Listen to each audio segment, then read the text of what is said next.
اللہم صلی علی محمد وآل محمد۔ پہلے کا سلام حضرت عباس کی شان میں، اس کے بعد مرثیہ حضرت قاسم کے لیے ایک اور صلوات پڑھ دیں آپ لوگ۔ اللہم صلی علی محمد وآل محمد۔ چل فرجو علم کا تو ہمیں سایہ بہت ہے، علم کا تو ہمیں سایہ بہت ہے، علی کا لال کام آیا بہت ہے، علم کا تو ہمیں کرے غازی نہ کیوں مشکل کشائی، کرے غازی نہ کیوں مشکل کشائی، ہنر بابا سے یہ پایا بہت ہے، علم کا تو ہمیں سنا جبریل کچھ اس گھر کی باتیں، سنا جبریل کچھ اس گھر کی باتیں، در زہرا پہ تو آیا بہت ہے، علم کا تو ہمیں علی اللہ نہیں اللہ علی ہے، علی اللہ نہیں اللہ علی ہے، خدا کو نام یہ بھایا بہت ہے، علم کا تو ہمیں سایہ بہت ہے، علی کا لال کام آیا بہت ہے، علم کا تو ہمیں صلوات علی محمد وآل محمد۔ اللہم صلی علی محمد وآل محمد وعجل فرجهم۔ فاتحہ۔ بسم اللہ الرحمن الرحیم، الحمد للہ رب العالمین الرحمن الرحیم مالک یوم الدین، ایاک نعبد و ایاک نستعین، اہدنا الصراط المستقیم صراط الذین انعمت علیہم غیر المغضوب علیہم ولا الضالین۔ اللہم صلی علی محمد وآل محمد۔ حسین جاتے ہیں قاسم کی لاش اٹھانے کو، حسین جاتے ہیں قاسم کی لاش اٹھانے کو، دل شکستہ پہ ایک اور زخم کھانے کو، ایک اور منزل صبر و رضا بڑھانے کو، جگر کے ٹکڑے بیاباں سے چن کے لانے کو، جگر کے ٹکڑے بیاباں سے چن کے لانے کو، نہیں کہ رحلت قاسم کا کچھ ملال نہیں، لرز رہے ہیں قدم دل مگر نڈھال نہیں، لرز رہے ہیں قدم دل مگر نڈھال نہیں، بڑھے جو غیظ میں شبیر سوئے فوج جفا، علی کی تیغ نے ایک حشر کر دیا برپا، ادھر کو مڑ گئے گھوڑے جدھر کو منہ اٹھا، پڑا تھا بھاگتی فوجوں کی راہ میں لاشا، پڑا تھا بھاگتی فوجوں کی راہ میں لاشا، کیا جو پھر کے سواروں نے رخ سوئے قاسم، سموں سے گھوڑوں کے پامال ہو گئے قاسم، سموں سے گھوڑوں کے پامال ہو گئے قاسم،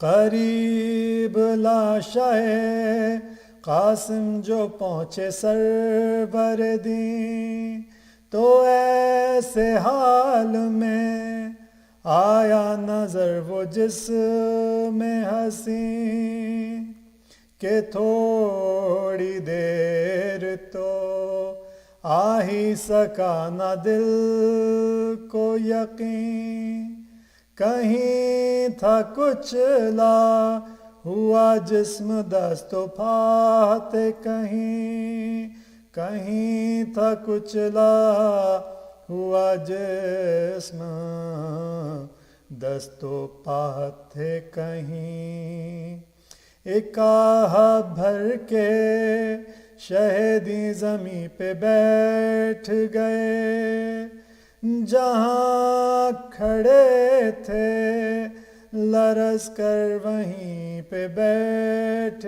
گئے، جہاں کھڑے تھے لرز کر وہیں پہ بیٹھ گئے، لبوں پہ صبر کی بندش تھی دل میں حشر بپا، اٹھائے بڑھ کے زمیں سے کٹے ہوئے اعضاء، نہ جانے کیسے تن منتشر کو جمع کیا، ابا میں رکھ کے اٹھایا جنازہ قاسم کا، ابا میں رکھ کے اٹھایا جنازہ قاسم کا، لرزتے ہاتھوں میں جیسے پہاڑ اٹھائے ہوئے، چلے حسین سر خیمہ سر جھکائے ہوئے، چلے حسین سر خیمہ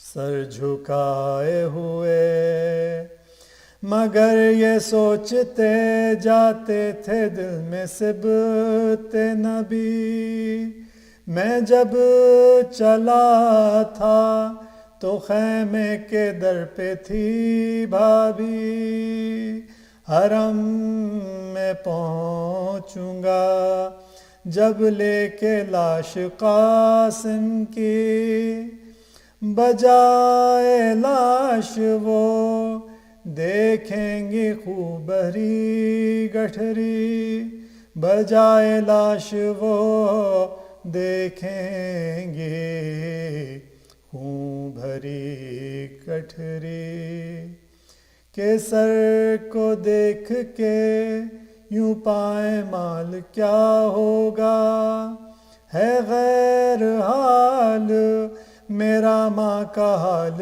کیا ہوگا، ہے غیر حال میرا ماں کا حال کیا ہوگا۔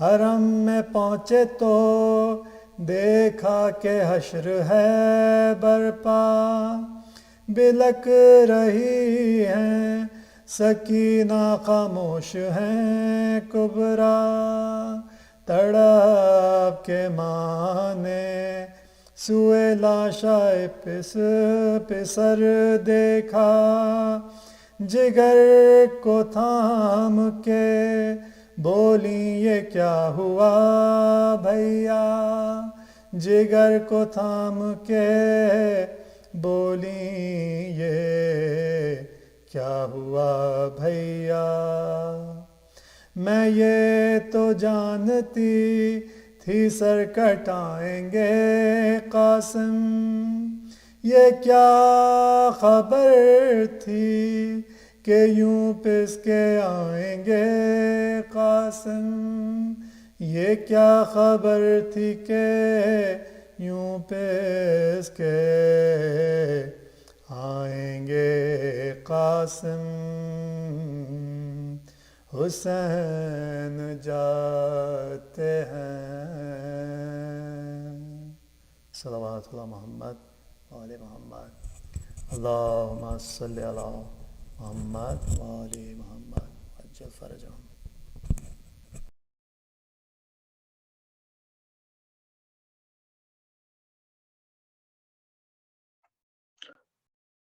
اعوذ باللہ من الشیطان الرجیم، بسم اللہ الرحمن الرحیم، ربی اشرح لی صدری ویسر لی امری واحلل عقدۃ من لسانی یفقہوا قولی۔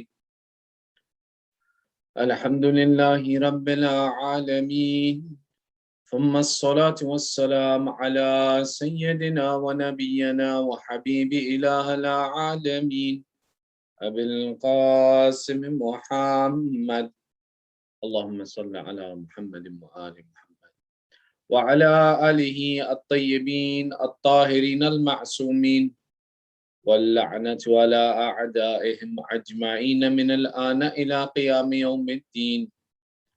أما بعد، فقد قال الله تعالى في محكم كتابه الحكيم، بسم الله الرحمن الرحيم، فتعالى الله الملك الحق، ولا تعجل بالقرآن من قبل أن يقضى إليك وحيه، وقل ربي زدني علما، آمنا بالله، صدق الله العلي العظيم، اللهم صل على محمد وآل محمد. Respected elders, brothers and sisters, أعظم الله أجورنا وأجوركم بذكرنا المسائب آل محمد. May Allah increase in our reward for commemorating the difficulties of Ahlul Bayt. Our discussion today is split into 3 sections, and may inshallah Allah accept from all of us. The first of these sections is an introduction to our topic at hand, which is the concept as explained in this verse, وَقُلْ رَبِّي زِدْنِي عِلْمًا. In the 114th verse of the 20th chapter of the Holy Quran, Allah makes a statement. He says to the Prophet, and say, O Allah, increase in my knowledge. This dua is associated with our Holy Prophet, that our Prophet is asking Allah, O Allah, increase in my knowledge. The significance of this verse, and the point that we want to pay attention to here, is the process of a continuing education. The reason that this topic is very important is because of the role that education has taken in our society and how our society has influenced our view of education. In the contemporary world that we live in, we look at education as a means to having a comfortable life. We measure the success of our education in our ability to earn an income. There's two parts to this. One is how we need to approach our children, how we look at this item ourselves. First, if we take a look at how we look at education ourselves, we come to the realization that our society, when it tied education to the process of earning income, we look at the value of education, that I need as much education as possible to ensure that I earn good money. Once I've completed the process of earning good money and I'm making good money, my education is no longer necessary. And the only education that I need to possess is that's associated with getting a better income. Whenever we look at the motivation for a person to keep learning and studying, we say that they want to make more money. And if we question, why are you going further with your education? You're making enough money. We've learned to value education with wealth. And this is a problem. When we look at it in a contemporary environment in society, we see that this idea that my education is only necessary as far as I need money. Once I have money, what do I need an education for? Even the contemporary concept of discussing, is a college education still necessary in this day and age? Or is it better for a person to achieve certain certifications or certain other qualifications and credentials to have a job and they can earn good income because employers are now looking at other criteria than necessarily a college education? All of these things are pointing to us that the value of an education is only tied to your income. And once we've established a good income, what's the point of a formal education or furthering our education in any sense of the word? This is a problematic ideology. The same way for our children, how education is discussed and presented is problematic. You see, for a child, they're taught that the place of education is only in a school, and that the school will force you to get an education and you have no choice in the matter. The responsibility of having an education, wanting an education, growing your education is removed and alleviated from the individual, and it's institutionalized. And its only value is that whatever the institution teaches me it must be what I need from this place.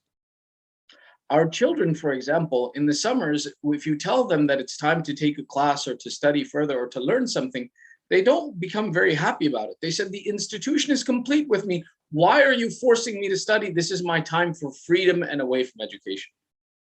This teaches us, and this is the education we're giving our children, that learning is not your individual responsibility, but rather whatever the institution gives you is your education.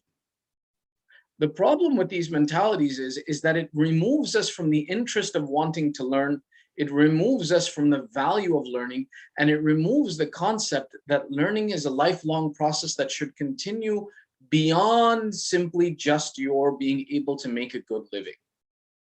This is really dangerous because this goes against many of the fundamental Islamic concepts that we possess, as well as it limits a person's capacity and humanity to simply a consumeristic, capitalistic ideology that if it doesn't bring me wealth, it is not worth knowing, or it is not worth the investment of time. And the only education that's worth investing my time in is that which is associated with wealth. If I can't make money from this education, why am I spending my time in it? And from the child's aspect, that learning is not my individual responsibility. Society should be designed to teach me everything I know. And if society isn't teaching me this, if society isn't forcing me into this education, then I don't need this education. These concepts will destroy the fundamentals of Islam about valuing education and investing in education. You see, one of the benefits that we have is that we are amongst the most educated people in the history of this world. But we're not taking advantage of our education because we're only looking at it in light of consumerism. We're not taking our education and applying it to other parts of our life or investing our lifestyle to incorporate education into our further growth. But Islam has always placed a great value on education. When we take a look, for example, from the start of the religion of Islam, when our prophets went and fought in the battles of Badr and Uhud and Khaybar and Khandak and all of these different battles that took place, one of the conditions that happened was that when someone would be captured as a prisoner of war, they could earn their freedom by teaching the Muslims to read and write. And the standard was, especially after the Battle of Badr, that if you could teach 10 Muslims to read and write, you were free to go. Our Prophet placed a great emphasis on the system of education, and Islam itself places a great emphasis on the system of education to ensure that we are people of learning and reading and writing. When we look and we see that our Prophet is the one who is the representative of Allah on this earth, who is making the dua, and Allah is instructing him to make the dua. قُلْ وَقُلْ, say, O Prophet of Allah, Rabbi zidni ilma. Oh my Lord, increase in my knowledge. Give me more knowledge. This is a process of teaching us that Allah has placed this great emphasis on the seeking of knowledge and learning. When we look in the Quran and we see the story of Nabi Musa alayhi salam with Khizr alayhi salam, the fundamental of that story is knowledge and the seeking of knowledge. How we see the initiation when we read the tafsir of the story of Nabi Musa and Hazrat Khizr alayhi salam, we see that the fundamental is that a person comes to Nabi Musa and says to him, O Prophet of Allah, who is the most knowledgeable man on this earth? Nabi Musa replies, because of his limited knowledge, he says, I am. And the consequence of this is Allah exposes him to Khizr alayhi salam. And Khizr alayhi salam has different knowledge than what Musa has. And then Nabi Khizr, Hazrat Khizr is the one who teaches Nabi Musa and says that you do not have the patience to bear with me for what I know, you do not know. And when we look at the examples, the limited knowledge of Nabi Musa is applied correctly, but he did not have the extent of the knowledge of Khizr alayhi salam. Whether we look at the sinking of the ship, based upon the knowledge of Musa alayhi salam, Nabi Musa, it was incorrect. Whether we take a look at the killing of the child, who Hazrat Khizr hits once and the child dies. According to the knowledge of Musa alayhi salam, it was the wrong thing to do. Whether we look at the building of that wall for those two children, all of these, according to the knowledge of Musa, were incorrect actions to perform. And Allah demonstrates, O Musa alayhi salam, you may be Kalim Allah, you may be the speech of Allah, but in some things your knowledge was incomplete. And to show you that there is more knowledge present than you, I presented you before Khizr to learn from him. But look at, even at the end of this story, there is one parable that's drawn that says that a bird came forward and took a drop of water from the running body of water and took it to the east, and then took another drop, took it to the west, and then dipped his beak in the water in the river. Musa alayhi salam turned to Khizr and said, "Oh Khizr alayhi salam, what is the meaning of this?" And even Khizr in that moment was forced to say, "I don't have knowledge of this."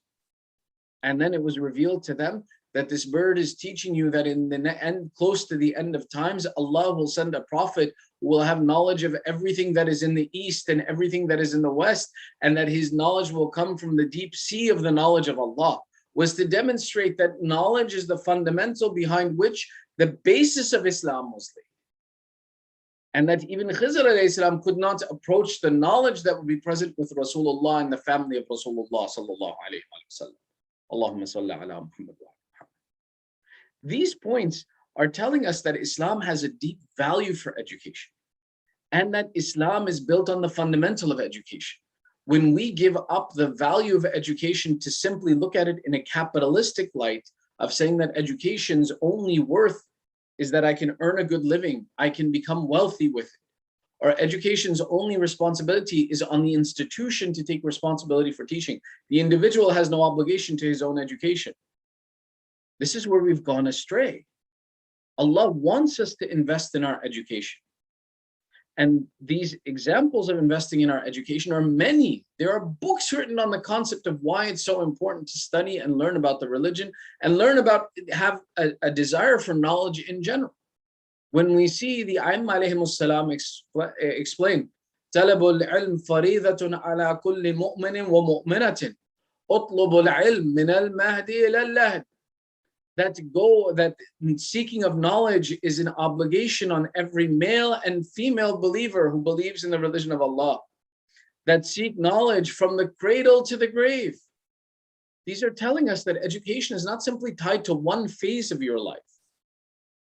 Education is not simply tied to the responsibility of what people will give you, but rather each of us should be associated with the process of learning. When we look at the concept of learning, we see even further that Allah is saying one who is in the process of education, the Ahlul Bayt teach us, that one who is in the process of learning, from the moment he leaves his house or she leaves her house, till the moment they return to their house, the animals and creation of Allah do istighfar for this person. Even the whales in the ocean seek the forgiveness of the one who goes in search of knowledge. It goes even further. Say one who leaves their house in the search of knowledge, if they should die in the process of their gaining knowledge, they die the death of a shaheed. These points are to show that don't give your responsibility of education over to the convention of society or to the convention of capitalistic ideology. Own your education and invest in your education. Learn and spend your life in learning, and make education something that is a priority, is a source of my dignity, is a source of my honor, is a source of something that I take as a priority. When we look at the value of education, only that khalas, I'm making a 6-figure salary, why do I need to continue my education? We're losing what Allah has given us as a gift, as an honor, that He has given us an intellect, He has given us the resources, He has given us the ability to learn and to grow, and that there is no limitation to this, that it only can be done in one phase of our life. We have to invest in this. We look even further, that Allah says on the Day of Judgment, I will raise the status of the scholar 70 levels higher than the status of a servant. Abdullah, a scholar, an alim, will be 70 levels higher than a abd, a servant of Allah, one who worships in the way of Allah. Today, we take the value of being someone who is known as an abid, as a worshipper, as being the ultimate priority. But here Allah is telling us that my value that I place on you is for one who goes and he learns and educates himself. When someone asks the Imam, why is there such a great difference between an abd and an alim? The Imam explains, he says, because when shaitan brings innovation to the religion of Islam, a servant of Allah, a worshipper of Allah, accepts the innovation. But an alim is someone who sits at the boundaries of Islam and protects it and pushes away the innovations of shaitan. This is why the death of a scholar is a source of grief for the believers and a source of celebration for shaitan and his followers. Because that scholar is the one who protects the boundary of Islam, and once he has left, shaitan is free to influence Islam as he wishes. Understanding these concepts, it points to the next reality of the fact of what kind of knowledge should we be pursuing in our life, throughout our life. And this is an important conversation. All knowledge is something that is beneficial when it's sought with the desire for taqarrub ilallah, to get closer to Allah. That when we have the desire to get closer to Allah, every knowledge becomes an act of worship. That whether we're studying biology, chemistry, mathematics, psychology, all of these can be something that bring us closer to Allah when our intention is that, oh Allah, in my search of knowledge, I desire to attain proximity to you. Allah has said that in the creations of the heavens and the earth, I have put my signs for you so that you may know me. In Surah Ali Imran, the verse reads to us, Bismillahir Rahmanir Rahim, Inna fi khalqis samawati wal ardi wa ikhtilafil layli wan nahari la ayatin li ulil albab. That Allah is saying, in the creations of the heavens and the earth, the changing of the night and the day, I have put my signs for those who are thoughtful. One of the explanations of this verse is to understand that when we think about Allah, when we look at the universe, when we learn the sciences of this world, we will see the signs of Allah present before us, and all of these sources of knowledge become a way for us to get closer to Allah. And then Allah describes ulil albab, those who are thoughtful. الذين يذكرون الله قياما وقعودا وعلى جنوبهم ويتفكرون في خلق السماوات والأرض ربنا ما خلقت باطلا سبحانك فقنا عذاب النار. Allah explains that those who are thoughtful, how are they thoughtful? They're constantly pondering about Allah, whether they are standing, sitting, or laying on their side. There are those who think about the creation of the heavens and the earth, and they say that, oh Allah, certainly you have created nothing in vain, save us from the fire of hell. We can pursue all types of knowledge, and furthering our education, every door of knowledge will be beneficial, because Allah is telling us that when you look in this world and you will see the signs of Allah present, which is why if we have the intention that, oh Allah, through the seeking of knowledge, I want to get closer to you, then we can attain through all of this knowledge the proximity to Allah. An example comes years ago. There was a pious man who had a problem with his hearing, and they sent him to Germany for cure of his disease and sickness and his hearing. When he went to the, I keep messing up the specialist of the doctor who only focuses on ear, so we're not even going to mention it. He goes to this doctor, and the doctor takes a look at him, and eventually he says that unfortunately, because there's a problem with the bone in your ear, that this is a difficult problem to fix for us. This Abid of Allah says, Imam Ali said it correctly before, that man is one who hears through a bone, sees through fat, and speaks through a lump of flesh. And the doctor says, who told you this? And the man replies, our master, Amir al-Mu'mineen Ali ibn Abi Talib alayhi salam, Allahumma salli ala Muhammad wa ali Muhammad, said this statement to us 1400 years ago. The doctor became fascinated. He says, how is it that you knew this 1400 years ago when only recently we have discovered that the smallest bone in the human body is the bone in the human ear, and that's one of the tools by which we listen. This doctor eventually became fascinated and learned more about the religion of Islam because of this introduction brought to him by this mu'min. The significance of the story tells us that learning about knowledge of this world, our Ahlul Bayt laid these foundations for us to learn about the world, and that the knowledge that they possess is that true, pure knowledge of Allah's creation that man now is only starting to uncover. We see many great benefits in the religion of Islam. If we were to study and learn further, that we would benefit from the teachings of Islam. One of the contemporary concepts that's become in great fad is the idea of intermittent fasting. Intermittent fasting is something that Islam has been prescribing for 1400 years through the concept of fasting. And that's every year we have to go through and refresh our body by the process of intermittent fasting. The knowledge within Islam and the knowledge that Allah has declared to us is something that's greatly beneficial for us, and we have to spend the time pursuing this knowledge. And all of the doors of knowledge can be a source of worship for us if we pursue them with the act of wanting to get closer to Allah. The best of these knowledge that we can attain, though, is the knowledge about the religion of Islam. Why? The same way that a person who wants to, for example, protect himself in the future, when they start working, they invest in a 401k, a Roth IRA, or something that is associated with a retirement savings plan. When you ask this person, why are you investing in this process? Why are you taking money that you can benefit from now and putting it into a system or into an account that you can't touch? The person replies, he says, this is an investment in my future.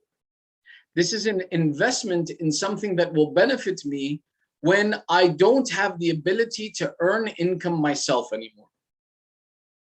In the same aspect, the knowledge of Islam, from its most basic and fundamental point, is that knowledge which benefits us in dunya and in akhirah.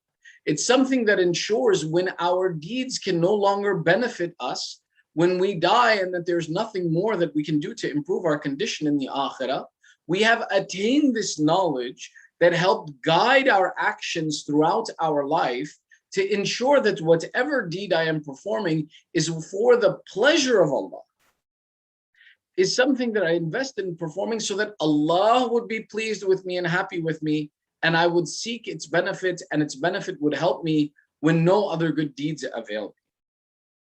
Another way of taking a look at this and understanding this is the same way that we describe that most education is associated with its economic benefit, is associated with how much money can I make from attaining this knowledge. The purpose of higher education is typically understood that it will be a tool that I use to improve my earning and quality of life. That the true knowledge that changes a human being's quality of life is not wealth, but is character and akhlaq, is the ideology and the fundamental of understanding why do we exist and what is our purpose on life.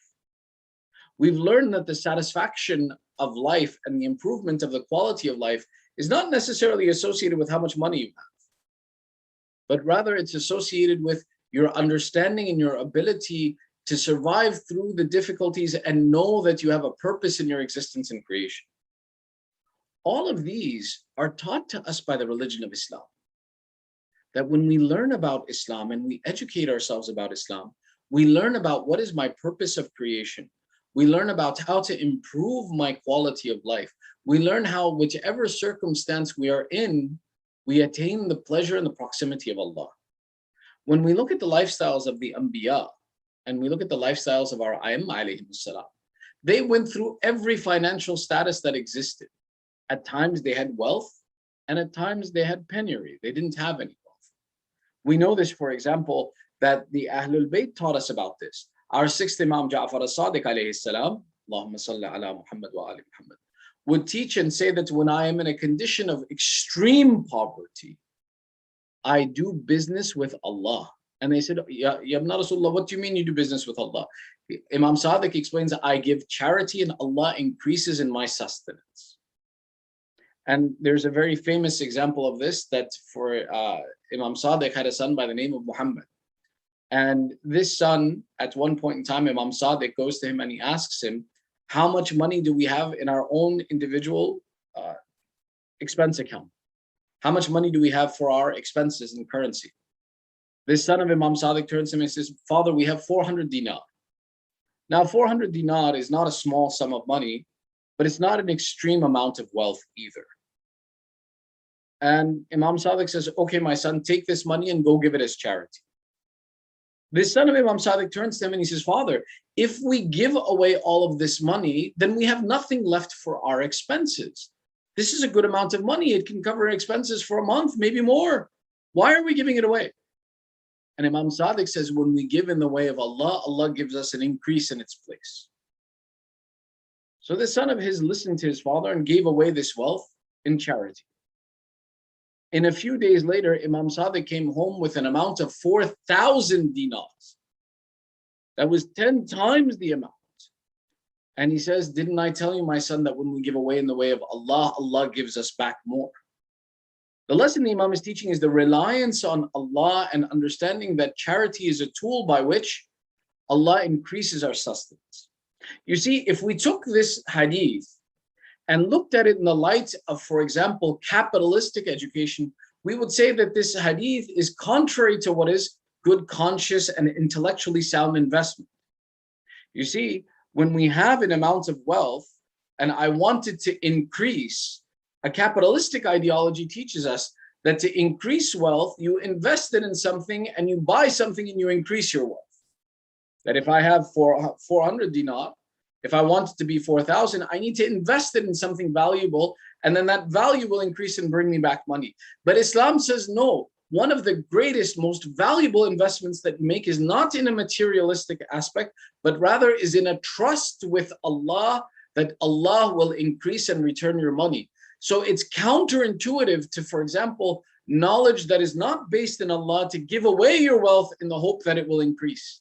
But those who have an understanding and have learned to rely on Allah and build a relationship with Him, for them, the idea of giving away wealth is the yaqeen that Allah is the provider and Allah is the one who will increase my sustenance. It is not me who does anything to increase my own sustenance.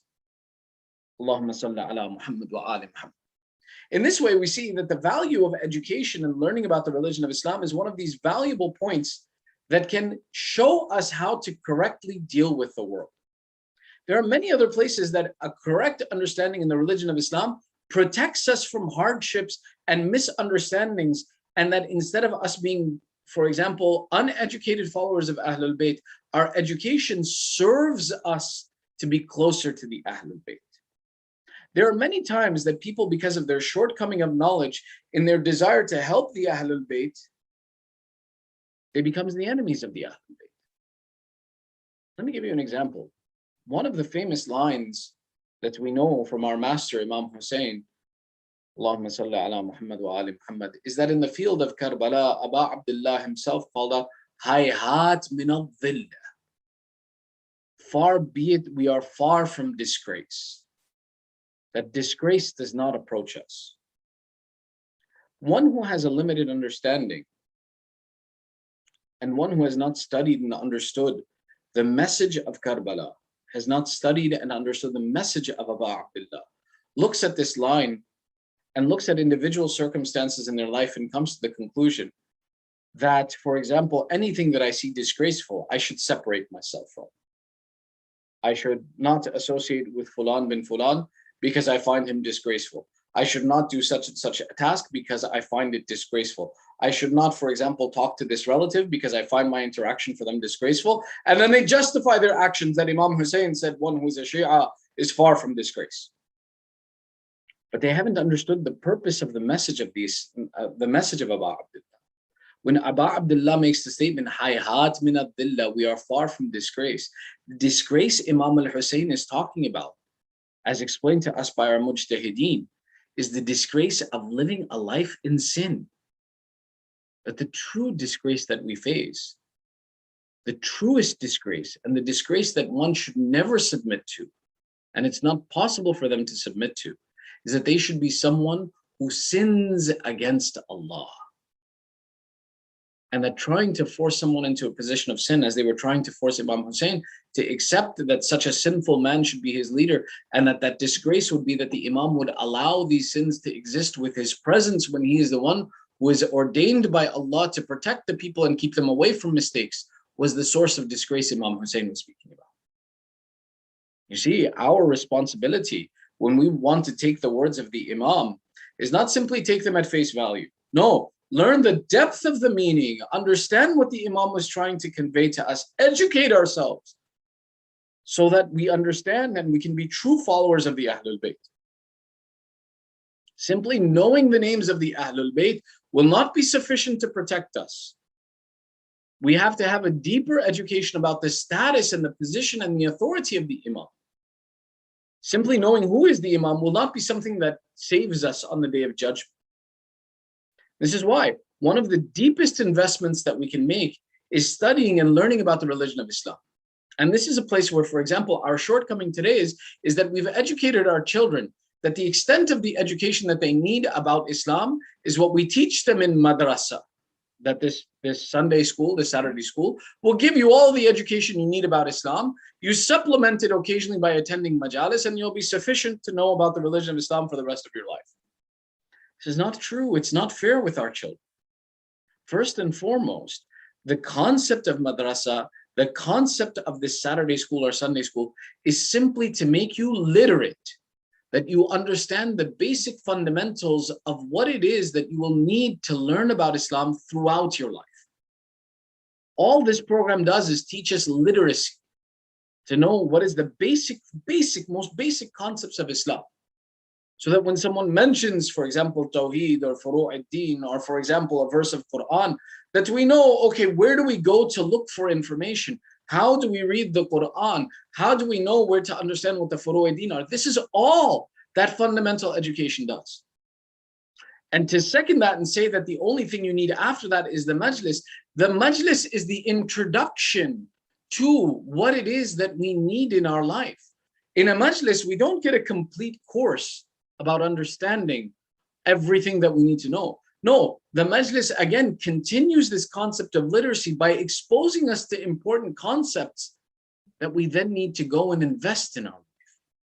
We need to go and further our education in life. These are introductory points. The effort and the work that needs to go into our religious education goes a step further than this. We have a bigger responsibility than this. And we need to create and invest in the institutions that will go and continue our education as we get older. There are many dangers to having an incomplete education about both the status of Ahlul Bayt, the religion of Islam. That even if we know where Haqq is, if we don't have a proper education about the role that Haqq should have in our life, we can wind up in a dangerous situation. I'll give you a famous example from the pages of history, inshallah, to continue our concept and our discussion on this topic. There existed a person in the history of Islam known as Ubaidullah ibn Hur al-Ju'fi. Ubaidullah ibn Hur al-Ju'fi was one of the companions of Imam Ali, one of the people who met Imam Hussain before the time of Karbala, and one of the people who joined in seeking vengeance for the blood of Imam Hussain, but he was someone who never understood the true authority of Ahlul Bayt. Let me explain. Ubaidullah ibn Hur al-Ju'fi was one of the companions of Imam Ali in the Battle of Siffin. But as we know, in the Battle of Siffin, many people betrayed Imam Ali and joined the side of Muawiyah. And sure enough, Ubaidullah ibn Hur al-Ju'fi came to the battle with Imam Ali, fought with him for some time, but eventually one night, in the middle of the night, Ubaidullah defected and went to the side of Muawiyah in the middle of the night. Now, he didn't tell anyone that he had defected. He didn't tell anyone. He just simply got up in the middle of the night, took his things, some of his basic things, and he left. Now, if he had taken down the tent and, grabbed all of his stuff, people would have said, Ubaidullah, where are you going? So he didn't do this. What he did was he took his basic things and he just left. And he went to the side of Muawiyah and continued to fight for him. Now, the Battle of Siffin was such that it didn't occur in one day or 1 week. Rather, it ranged over a period of months, and there would be periods of fighting and a break between the fighting, and then they would go back. Now, in one of these breaks between the fighting, it so happened that when the people returned to the city of Kufa, that the wife of this Ubaidullah ibn Hur al-Ju'fi came to the soldiers and asked, "Where's my husband? He didn't come home with you."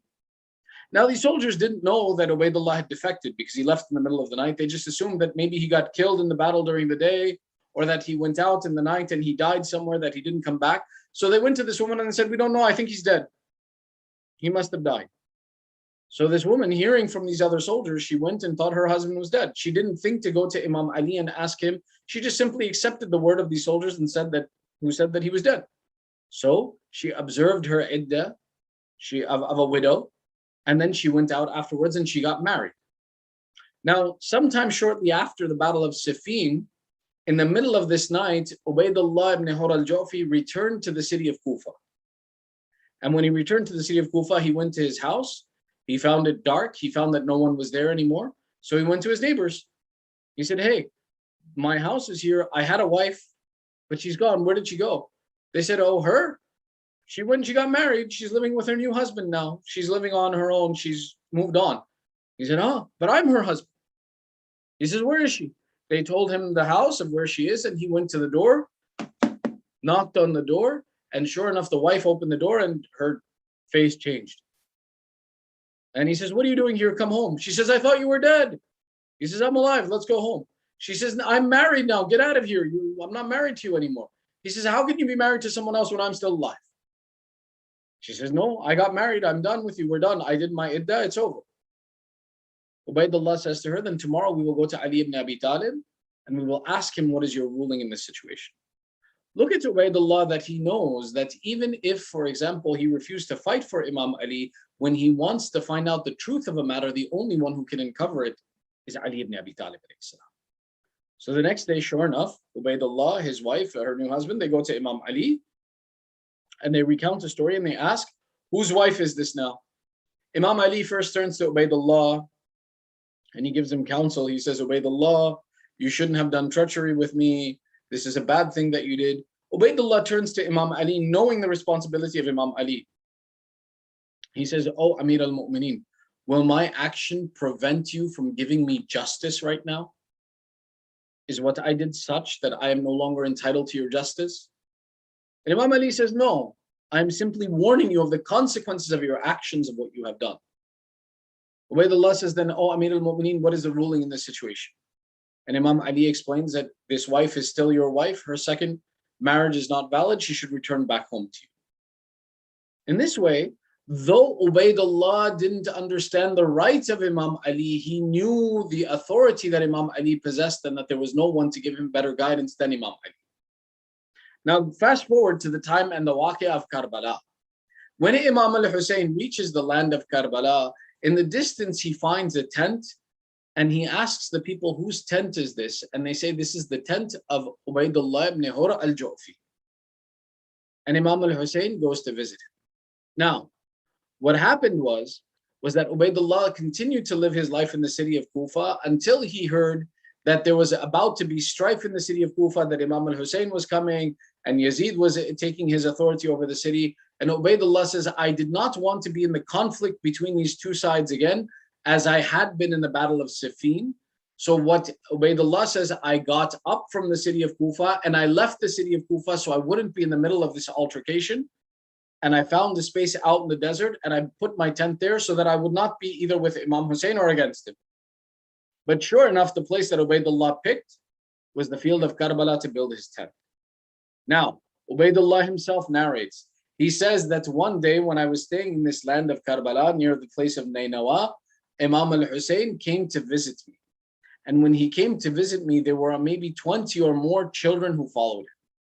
You see, Abu Abdullah loved children and children loved Imam Hussein, such that whenever he went somewhere, they followed him.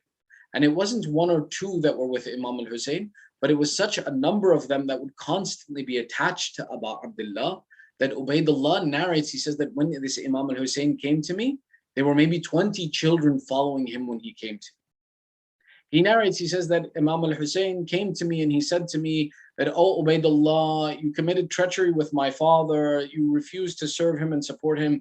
Now is your opportunity to correct your actions. Don't do such an action again. Come and support me and stand with me. Ubaidullah says, oh Imam al-Hussein, I left Kufa for exactly this reason. I don't want to be in the middle of your fight. And I still don't want to be in the middle of your fight. But I will do you a favor and I will try to support you where I can. I have this horse that is a very fast horse. Why don't you take this horse and run away from here? And I'll take the responsibility of your family and I will return your family safely to the city of Medina. Imam al-Hussein became disappointed in the answer of this Ubaidullah and said that I'm leaving you, but I give you this advice, don't stay in this land. If you stay here when I call for help and you hear our call and you don't answer us, there will be nothing that can save you from the punishment of Allah on the Day of Judgment. Ubaidullah heard this advice of Imam Hussein and he left the place of Karbala. It's narrated that after the Waqia of Karbala, after the 10th of Muharram, the first one to come to the grave of Imam al-Hussein was this Ubaidullah ibn Hur al-Jawfi, and he planted a spear showing that Imam al-Hussein had been killed, madloom and oppressed, and that that there is still vengeance for the blood of Imam al-Hussein that is done. And the first to recite poetry on the grave of Imam al-Hussein was this Ubaidullah ibn Hur al-Jawfi. Now, the story of Ubaidullah doesn't end here. But what we learn is now that twice in his life, Ubaidullah has been approached by the status of the Ahlul Bayt, where he had the opportunity to stand with Haqq, when he recognized that this Imam and this person has an authority over him, yet he was incomplete in supporting the Imam and he didn't execute his education. He didn't know enough of the value of what he was giving up in not supporting the Imam. Now, after the event of Karbala, when Mukhtar al-Thaqafi raises up the flag of vengeance and intends to kill the enemies of Imam al-Hussein and the people of Karbala, this Ubaidullah ibn Hur al-Jawfi joins with Mukhtar and Ibrahim ibn Maliki Ashtar. Ibrahim ibn Maliki Ashtar turns to Mukhtar and he says, this person is unreliable. I don't think I want him with me. Mukhtar explains to him, he says, Ibrahim, this man is one who knows of the Ahlul Bayt and he is promising that he wants to support and fight for the vengeance of the Ahlul Bayt and make up for his mistakes. Let him fight with you, but treat him well with wealth and you'll make sure that he stays on this path with us. So Ibrahim takes the advice of Mukhtar and joins this Ubaidullah ibn Hur al-Jawfi with him. And they go and they fight against the supporters of Banu Umayyah and they conquer some of the cities. But at one point in time, when the spoils of war are being spread out and given to people, Ibrahim offers this Ubaidullah ibn Hur the same share of wealth from the victory that Ibrahim himself is receiving. But Ubaidullah, looking at material wealth, says that you have not given me a fair share. He says, do you think me a poor man or you think me of someone lesser who does not deserve more? Ibrahim says, I swore to him that you and I have received the same share of the wealth. But this Ubaidullah said, no, you have taken more wealth for yourself and you have left me with less. And this Ubaidullah defected from the army of Mukhtar and Ibrahim ibn Malik Ashtar, took some soldiers and created his own faction of supporters. Eventually, what happens with this Ubaidullah ibn Hur al-Jawfi is his own soldiers that he took away from Ibrahim ibn Malik Ashtar turn against him and they kill him and he drowns in the river. And his death comes in this way. The significance of this story is that the incomplete knowledge of Ahlul Bayt, incomplete knowledge of the religion of Islam and the authority that Allah has placed in the personalities of Ahlul Bayt, though we may know who they are, can lead us astray if we don't invest in educating and having ma'rifah of the status of Ahlul Bayt. It is one of our obligations to educate ourselves and to know about this religion of Islam. If we don't know enough about Islam, we may violate the rights of an imam and in consequence take our akhirah that could be something blessed and wonderful and make it something that is a source of bala and source of disgrace for us in dunya and in akhirah. Today, this Ubaidullah ibn Hur al-Jawfi, though he was one of the companions of Imam Ali, though he had the possibility of being one of the supporters of Imam Hussain, has no mention of his in the books of history of Islam, and is someone who is lost to us in the pages of history because of the fact that his knowledge of understanding the status of Ahlul Bayt was incomplete, and therefore he bought for himself the fire of hell from his ignorance instead of the pleasure of Allah in paradise. These majalis of ours are again an introduction to the knowledge of Ahlul Bayt and the status of Ahlul Bayt, is a place of learning for us, is a place of education for us and improving our role and relationship with Allah. Which is why when we even listen to the masa'ib of Ahlul Bayt, it's important for us to understand that these are a tool for us to attain proximity to Allah. These masa'ib are something that not only we started, but rather is something that was taught to us by our fourth Imam Ali ibn al-Hussain Zainul Abidin alayhi salam. Allahumma salli ala Muhammad wa ala Muhammad. Imam Zainul Abidin dedicates 34 years of his life to ensure that we know what happened to Imam Hussain and that we stay attached to Imam Hussain. And he began this when they returned to Medina from Karbala after Arba'in. That Imam Zainul Abidin, when he approaches the city of his grandfather, when he comes back to Medina, he doesn't enter the city of Medina.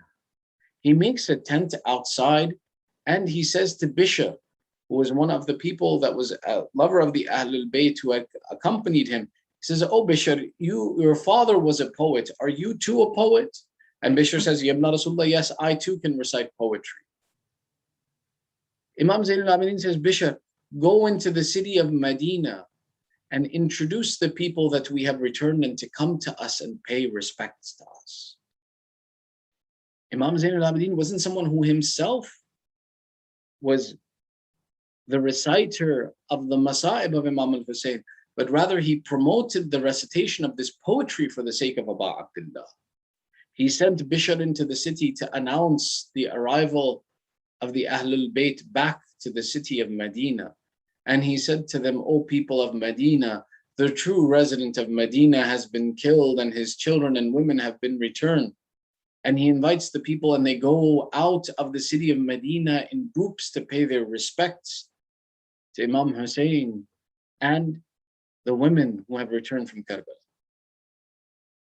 Bishr says, "As I was returning to Imam Zainul Abidin, I saw al-Banin approach me and she asked me, 'Oh Bishr, give me news of my son Hussain.' Bishr says, I said to al-Banin, 'A'zam Allah laki al-ajr bi-ibniki Uthman.' Oh al-Banin, may Allah increase in your reward for the difficulties of the killing of your son Uthman." She says, "I did not ask you about Uthman, tell me of Hussain." Bishr continues, he says, "I gave her condolences for the killing of her son Ja'far." She says, "Don't tell me of Ja'far, tell me of Hussain." He continues, he says, "I said my condolences on the killing of Abdullah." She says, "What of Hussain?" He says, "My condolences, al-Banin, on the killing of Abbas." She says, "If Abbas is no more, then how could it be that Hussain was still alive? My Hussain must have been killed." When these people came to the tent, Sayyidah Zainab had said and set the instruction that the women who are inside of the tent, let none of the women of Medina come into us. Don't let them come inside here. Eventually, one of the servant women came. She said that al-Baneen stands at the door of this tent.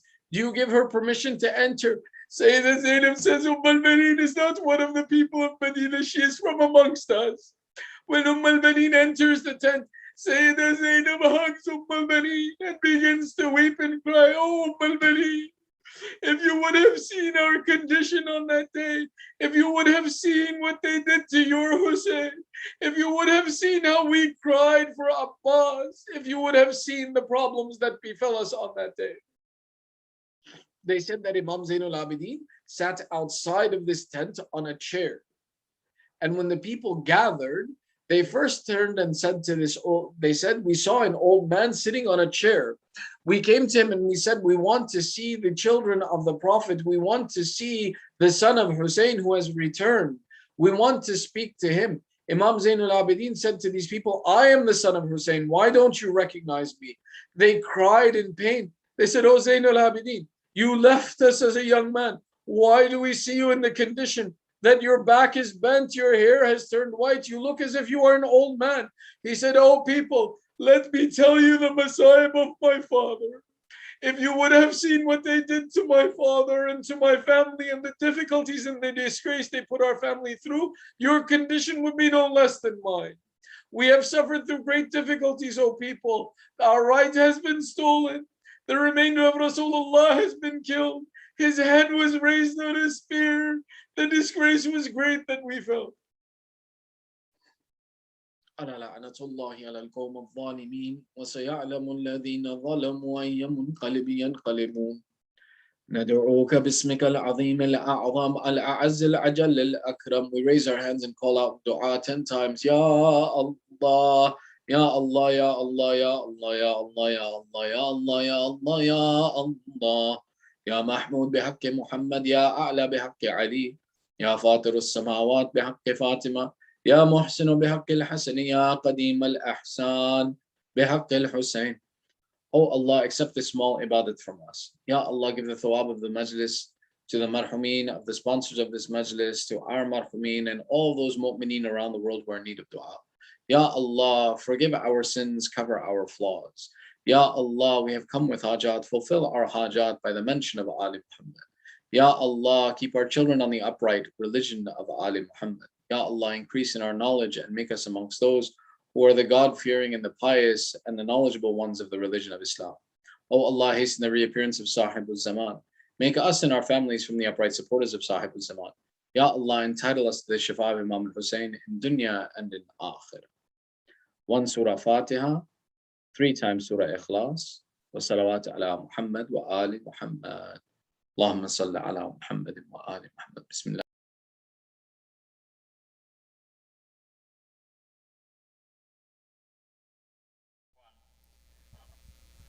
Ya Hussain, Ya Hussain, Ya Hussain, Ya Hussain.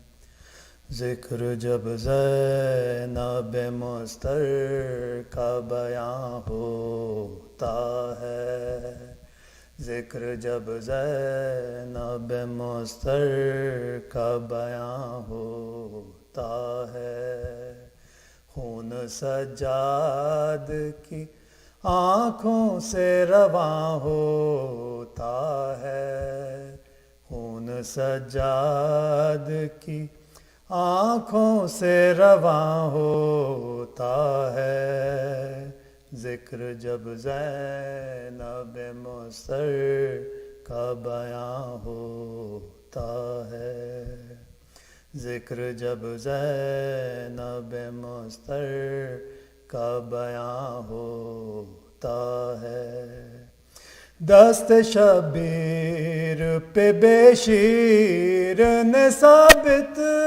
یہ کیا، دست شبیر پہ بے شیر نے ثابت یہ کیا، ہاشمی خون تو بچپن سے جواں ہوتا ہے، خون سجاد کی آنکھوں سے رواں ہوتا ہے، ذکر ذکر جب زینب مستر کا بیاں ہوتا ہے، ذکر جب زینب مستر کا بیاں ہوتا ہے، نوک نیزہ سے لحد میں سے نکالے لاشا، نوک نیزہ سے لحد میں سے نکالے لاشا،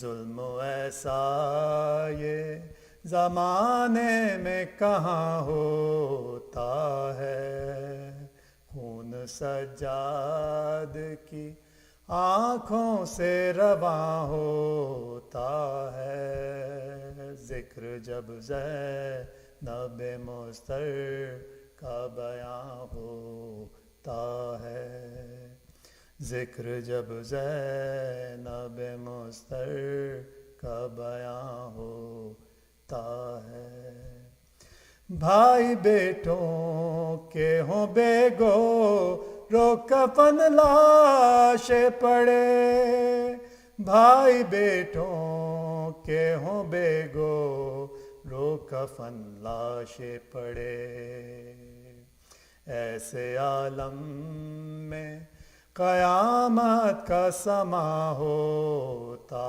ہے، خون سجاد کی آنکھوں سے رواں ہوتا ہے، ذکر جب زینب مستر کا بیاں ہوتا ہے، ذکر جب زینب مستر کا بیاں ہوتا ہے، آؤ سجاد کی آنکھوں کے لہو کو دیکھو، آؤ سجاد کی آنکھوں کے لہو کو دیکھو، منظر کرب و بلا سارا عیاں ہوتا ہے، خون سجاد کی آنکھوں سے رواں ہوتا ہے، ذکر جب زینب مستر کا بیاں ہوتا ہے، ذکر جب زینب مستر کا بیاں ہوتا ہے، یا حسین یا حسین یا حسین یا حسین یا حسین یا حسین یا حسین۔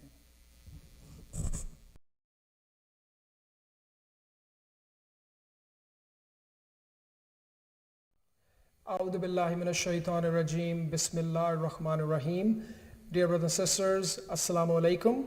Tonight we had the honor and privilege to listen to the speech from Hujjatul Islam, Maulana Bilal Hussain of New York. It was an eloquent and informative speech. We pray to Allah subhanahu wa ta'ala to give us the understanding, the comprehension to understand the valuable lessons being taught in these majalis, and may we walk in the path of Ali Muhammad inshallah. Let's recite a loud salawat for Maulanas and all the speakers who've been speaking throughout these months of Muharram and Safar, their sehat, salamti and barakat. Please recite a loud salawat. Allahumma salli ala Muhammad wa ali Muhammad. Let's also recite a loud salawat for sehat and salamti of brother Jafar Sayyid, who recited Salam, Marsiya and Noha tonight. For his and his family, sehat and salamti, please recite a loud salawat. Allahumma salli ala Muhammad wa ali Muhammad. Tonight's program is being sponsored by the family of Sister Abida Sayyid. For their sehat and salamti, acceptance of their and all mu'mineen's hajat, please recite another loud salawat. Allahumma salli ala Muhammad wa ali Muhammad. They have requested a Surah Fatiha for all of their marhumeen, especially for marhum Itrat Hussain Sayyid, Ibn Sayyid Liaquat Hussain, and for all of your marhum mu'mineen and mu'minat preceded by a loud salawat. Allahumma salli ala Muhammad wa ali Muhammad. Bismillah ar-Rahman ar-Rahim. Alhamdulillahi Rabbil Alameen. Ar-Rahman ar-Rahim. Maliki yawmiddin. Iyaka na'budu wa iyaka nasta'een. Ihdina as-sirata al-mustaqima. Sirata allazina an'amta alayhim. Ghayril maghdubi alayhim waladdallin. Allahumma salli ala Muhammad wa ali Muhammad.